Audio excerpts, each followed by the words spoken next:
Hey, what's going on, guys? This is Anthony with Perceived Media, and right now we're at Treasure Coast CrossFit and Nutrition, and we're going to be doing some reels for them. This is very exciting. We really enjoy doing this. They're very open-minded to our creativity, and we're able to do what we want to do here, and it's a lot of fun. What I really like about the way we work out and train here at Treasure Coast Fitness and Nutrition is that it's a very well-rounded fitness. So I feel like I'm ready for just about any task that I want to take on. So during my daily life.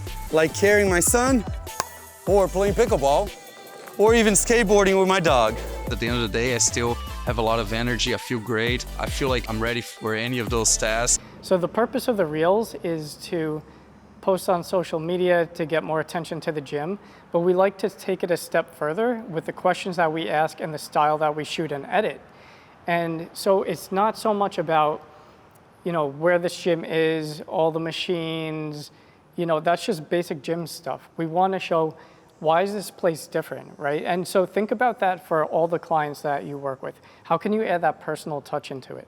So what we're doing here is talking about not just the gym, not just the equipment, but talk about the results that someone got from coming here, right? So how do the results transfer to real life? Are you able to play golf more? Are you able to pick up your kids more? Are you able to have an easier time taking in groceries from the supermarket? That's how the gym translates to real life. And that's the real results. That's why people come here. They don't come here just because, oh, it has great machines. Who cares, right? It's what doing the work on the machine gives you in your life. I'll be 56 in a couple months, and I think I'm in the best shape that I've ever been in. I go to my physical every year, and the doctor just says, keep doing what you're doing because your levels are great.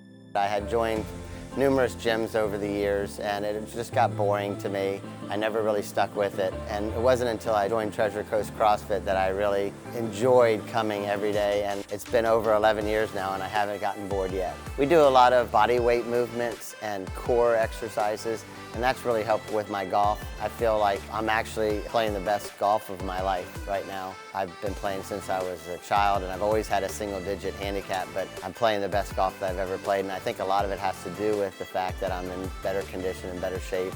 And by the end of the round, when I would normally be tired, I'm not, and I can keep going, even in the summer heat here in Florida.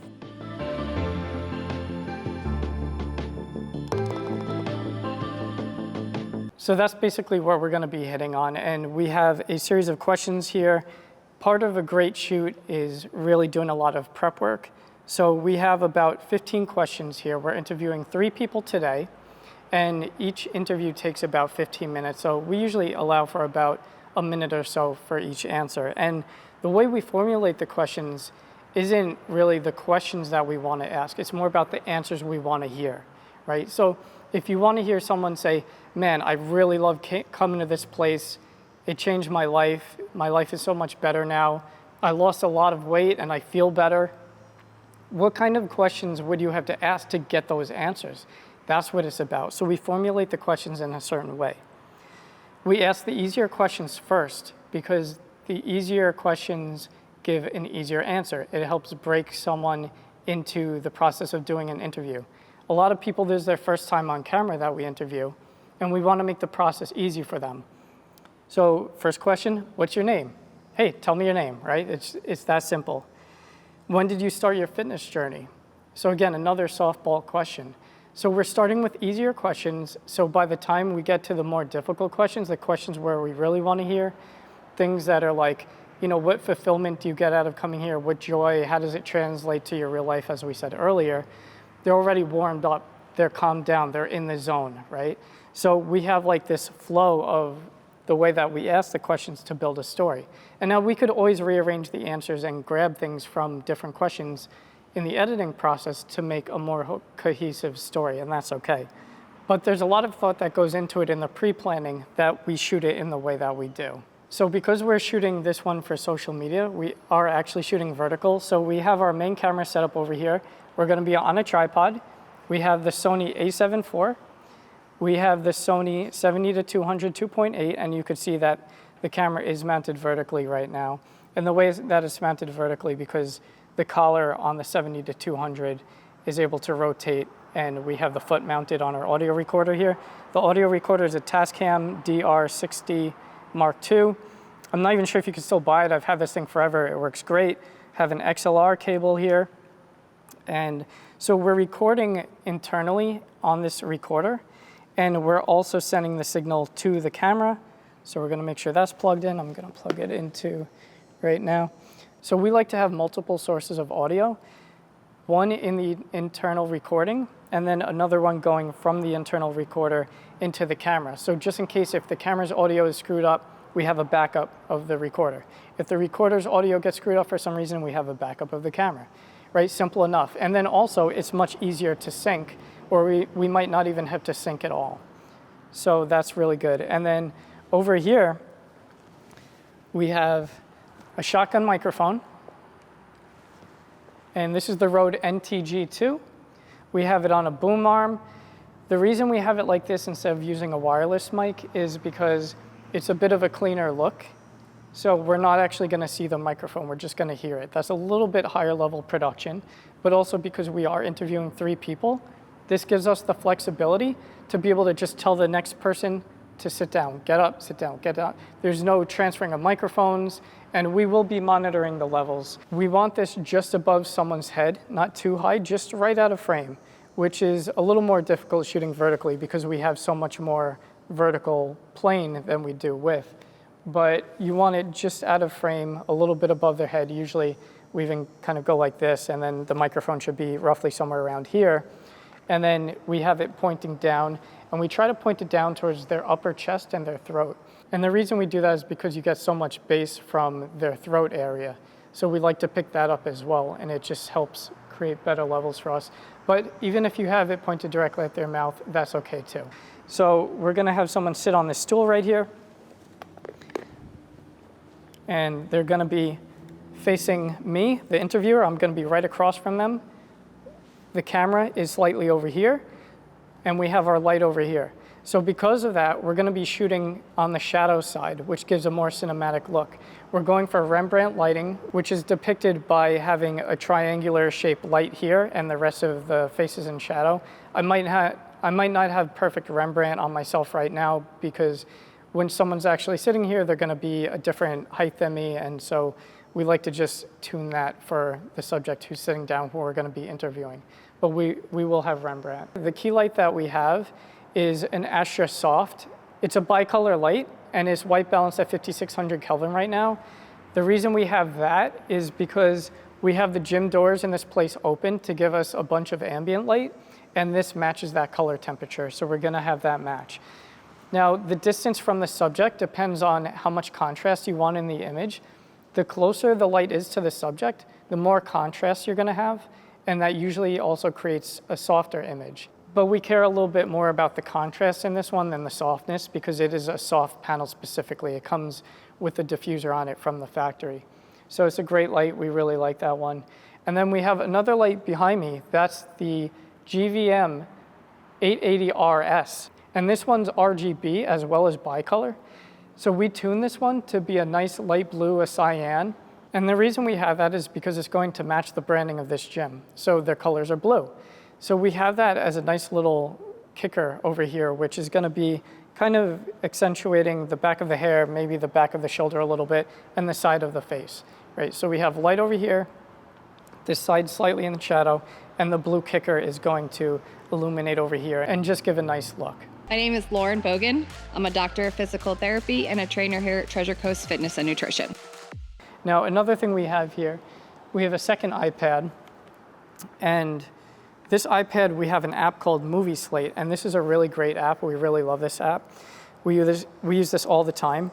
So there's a lot of spots for different data points.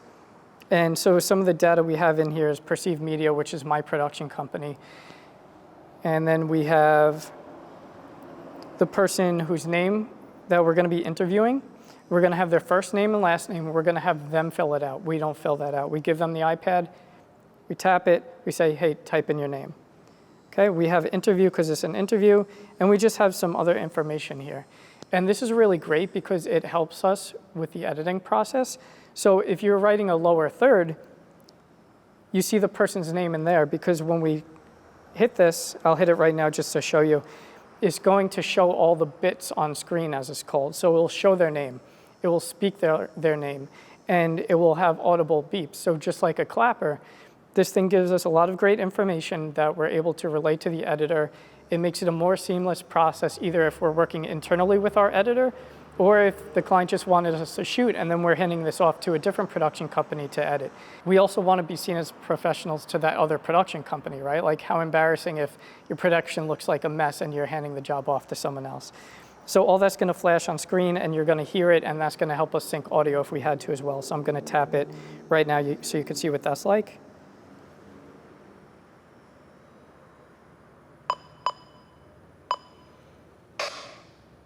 TCFAN, Director, Anthony Castaldi, Slate, 1, Data 1, Perceived Media, Data 2, Tracy, Data 3, Interview. Okay, and there we go. And then we're just gonna change that for each person that we're interviewing just to make sure their new name is on there, that everything's correct. Great, simple solution. If you don't have an iPad, if you don't wanna pay for the app, I think it's $30, get a piece of paper. Get a clipboard and just write down on a piece of paper, their name, scene 1, take 1, scene 1, because we're in this location, and just have that recorded for just a couple of seconds, notes for the editor, right? It's awesome. And then you just do an audible clap, like, hey, this is Tracy, take 1. Boom, that's it, you're all set, right? If you don't have an iPad mini like we're using for the interview questions, use your phone, or again, use a clipboard. Print it out from your computer or just write it down. There are many ways to do things that could increase your production value without you having to spend a lot of money and actually increase the budget of the production. After we do the interviews, we're going to be shooting B-roll as well. So today we're shooting 3 people. We know the exercises we want to do because we've done this before. Number 1 is pull-ups. We're going to be shooting over here. Number 2 is we're going to be doing something with the kettlebell. So we're going to have that nearby as well. And number 3 is we're going to be doing a bicycle. So we're going to have everything standing by for when we want to use it. The way to do the production most efficiently is we're going to be interviewing all 3 people first. So person 1, interview. Person 2, interview. Person 3, interview. And then we're going to be doing the B-roll. We're going to reset the lights. And then we're also doing photography. So we're setting the photo lights and the video lights for someone who's going to be doing pull-ups over here. So we're going to have that set appropriately. We're going to have person 1 doing pull-ups, person 2 doing pull-ups, person 3 doing pull-ups. The reason we're doing it that way is so we don't have to keep adjusting the lights.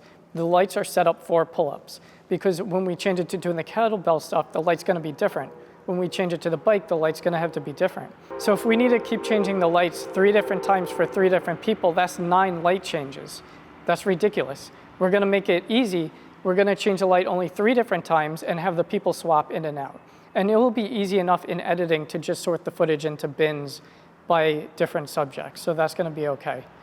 Another reason is because of fatigue. Working out is very difficult. People usually only have so many pull-ups in them, right? So if we filmed person 1 doing pull-ups, but we wanted to get a couple of more shots of them from either different angles or different lens compressions, different focal lengths, then what it allows us to do is give them a brief rest. We'll have person 2 do pull-ups and then 3, and then we'll reshoot person 1. They might have 1 or 2 more pull-ups in them, and we'll try to get a little bit more of a better shot with that. So in terms of the B-roll, we also have a fog machine. It's in the back right now. I'm not going to show it because we have it out of the way for the interviews. But we have fog. We're going to have more backlighting with the 880 RS back there, and that's going to illuminate the fog, the nice cyan color. And then we're going to do photography over here as well. So we're going to have our strobes set up, again, Rembrandt lighting, which is going to match the video lights for the B-roll. And then we're also going to have a strobe back there with a blue gel, which is going to illuminate the fog for the photos. So we're trying to replicate the same look for the video and the photos so it's all consistent, all matching the same style. It looks like it's from the same shoot. And again, we've done this multiple times before, and we want to create that same look that we've done for previous videos. It looks like the same shoot, even though it's spread out amongst different days. So for the light over here, we have a Godox XPLOR 600. And this is going to be the backlight, which is going to be illuminating the fog. And we have a cyan gel right here. And this is just a Roscoe Pack gel. It comes in like a 12-inch by 12-inch sheet, I believe. Maybe bigger than that. It might be 24 by 24. But it's a Roscoe Gel Pack. And then I made a template out of paper that I printed out, cut out, laid over the gel sheet, and then I cut the gel out to form a specific shape that when you fold it in on itself, it creates this shape, and then I just taped it together with Scotch tape. And then it fits really nicely over the bulb. So the benefit of this is that it's covering the whole bulb, and we're going to get this color light throughout the whole thing. And if we want to change the modifier, it's simple. Let's say I wanted to have this one on with the Bowens mount, just the cone reflector. Okay. Now, if I wanted to have a softbox on here, swap it out, put it on there, boom, I'm still covered with the gel.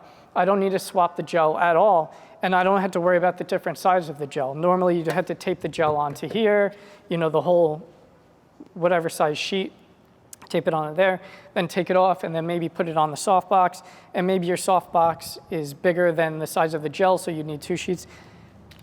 Cover the bulb, it's really simple, and I have a link to these that if you wanted to print out your own template and make those yourself, it's free to download it. It's like a Google Drive link, so really simple. So we'll have that backlighting the subject.